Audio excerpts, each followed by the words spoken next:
রোগী দেখার ফাঁকেও আজকে একটা ইম্পর্টেন্ট অ্যাওয়ারনেস মেসেজ নিয়ে আপনাদের কাছে এসেছি।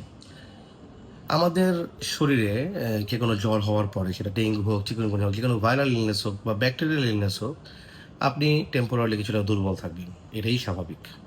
এই দুর্বলতার মানে এই না আমি প্রতিদিন ২ বা ৩ টা করে ডাবের পানি খাবো।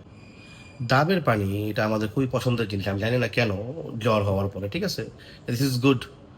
ইট গিভস আস হাইড্রেশন। এটা একটা ভালো পটাশিয়ামের সোর্স।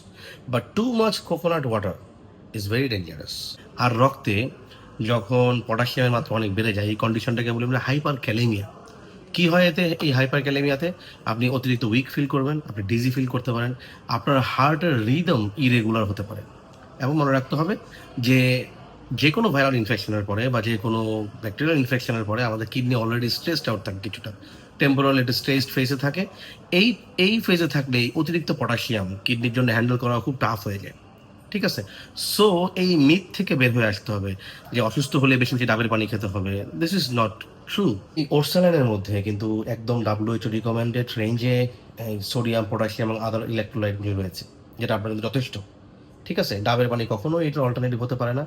সো পরিবার-পরিজনের কথাবার্তায় অতিরিক্ত ডাবের পানি খাওয়ার কোনো দরকার নেই। বা আপনার খেতে ভালো লাগতেছে, অন্য কিছু খেতে পারতেছেন না, অনেক বমি হইছে, পাতলা পায়খানা হইছে, এখন আমি বেশি, বেশি ডাবের পানি খাবো।